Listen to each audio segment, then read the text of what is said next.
Hi, I'm Laverne Hirschberger. And I'm Lolita. And I'm Annalise. Our family has lived here in Minsk, Mazowiecki, Poland for over 20 years, and we have 5 children.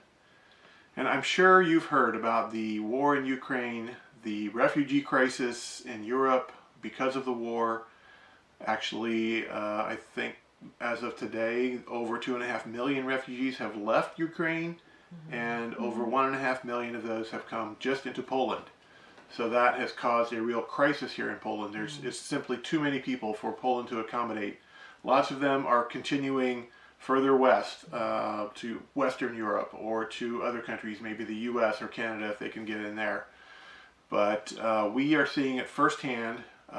We live near Warsaw, the capital of Poland, and we've been going there pretty much on a daily basis to the train stations, which are really filled with these refugees coming. They come in by train, by bus, by car, however they can get there. And they're just trying to either find a place here in Poland to stay, settle down, which they like because they want to stay close to Ukraine in case they can go back pretty soon. Or they use it as a transit point to catch a bus or train or plane to other points in Europe. Poland has been very generous in welcoming them here with hosting them, setting up refugee centers in sports halls and schools and other places, giving them free food, medical care, transportation, anything they need is just free for them here. So we really appreciate that, and it really gives us a lot of encouragement as we are trying to also help these refugees. The first few days there was very little response from Polish people because people simply didn't know about the needs. I would go to the train station and there were people there that just were helpless. They were in shock arriving here. Some of them hardly knew what country they were in. And I helped one young man, a student from Lebanon who had been studying in Kiev. I helped him find his hostel. He was in such shock. He said the place where he lived had been bombed. A rocket shell had landed right beside him but didn't explode, and he just didn't even know how to find a taxi. I helped another lady from Africa. She was sitting outside in sub-freezing temperature holding her baby, and I helped her make a phone call, and within a few minutes someone came and picked her up. Simple things like that they just need a little help with. So that's one thing we do. Now since there is a better infrastructure for taking care of the refugees, we're able to move on and provide some housing for them in apartments, either some that our friends have available or that we rent. And the apartments in Warsaw, we try to keep those for people in transit to stay for a few days until they can figure out where they want to go, get their tickets, and they're on the road to go somewhere where they can stay with family. And so just yesterday, I took one family to the train station to get them to a home where they could stay. We had them in an apartment for a few days. It was a grandma, 77 years old. Her name is Valentina, and her daughter Svetlana, and her son Vlad. And Valentina, 77 years old, is a retired English teacher, and she told me that I have really good English. So that was a nice compliment.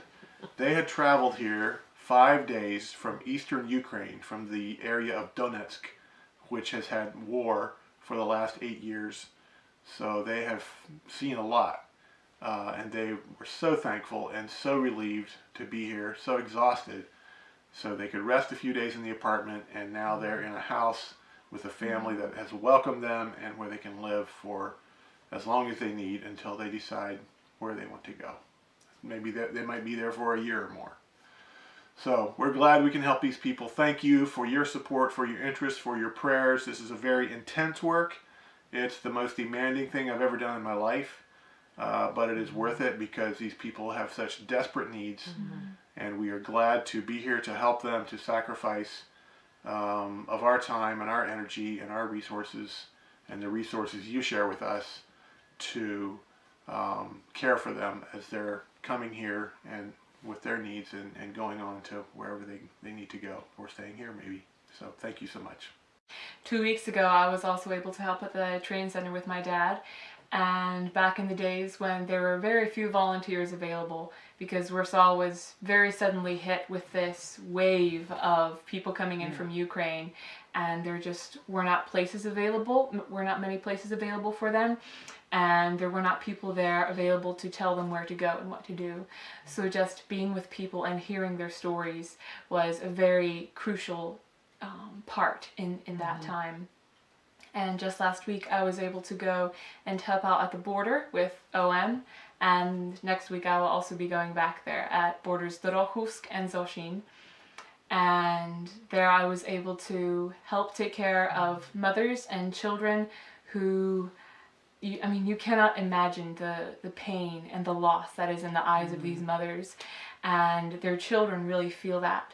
And these poor traumatized children who do not understand how to deal with what's happening, they see their parents stressed out, they see their grandparents stressed out, and so the children of course are going to react in unexpected ways. And so I was really glad to be able to just be a friend to these mothers and to these children, and maybe even make the children smile, which, I'm sure gave a lot of relief to the mothers. So I was so grateful to be able to help. And also to have conversations with people, because one of the most important things right now is for people to be able to talk about their experiences. And it was conversations where people showing me their homes absolutely destroyed, and where they're talking about the sirens and the bombs constantly coming was common. And my mind became so used to it, it wouldn't even react anymore. I would just be like, yes, I have heard this story 1,000 times today, but I am trying to understand you personally. So it was a big battle of energy, and to just also be able to continue to show joy to these people. It was a big encouragement to me to see how not depressed these people were. They were traumatized and sad because their husbands and fathers are still in Ukraine, and who knows when they can see them again. But their gratitude and their soft joy was so evident, and there was such a strong community feel there at the border with the volunteers and with the people who were constantly coming in. We were one big family there, because we all hear the news, we all understand what is happening, and we all want to help each other to the best of our abilities. And one of the things that especially touched me was when people would give me gifts, because I knew that all they had in the world was what they were carrying with them, and yet they would choose to give me something from the very little that they had. So we've been honored and privileged to be able to host 3 Ukrainian ladies in our home for the past 2 weeks, and I've loved being a part of their lives and listening to them. And this morning I was working in the kitchen, and Oksana came in and told me with tears in her eyes that last night, through the night, a village directly beside the city where she lives was bombed, and it was the first time that bombs had come anywhere close to the city where she lives. And so of course this is so traumatic. I can't even imagine how that would feel to know that people I love, my friends, my family, are in situations like that. And so I hugged her, we cried together, we prayed together, and yeah, it's really special and bonding in a way I've never experienced before, to share our lives with these people.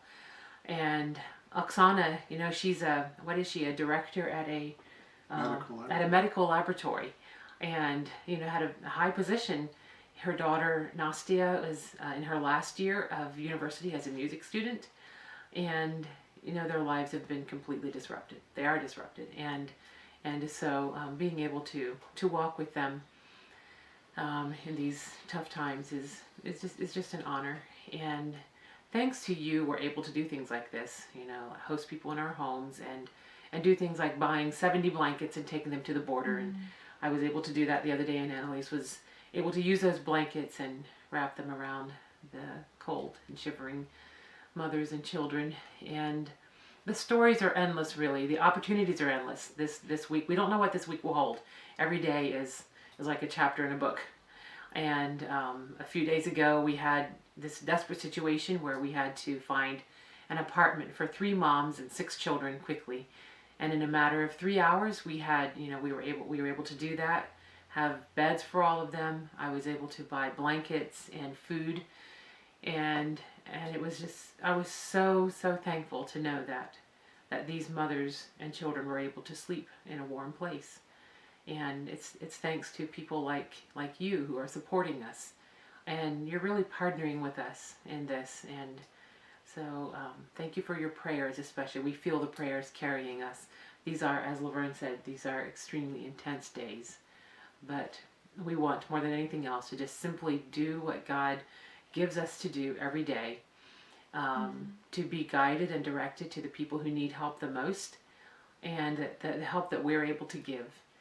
And so God bless you as you partner with us in this. Thank you. Thank you.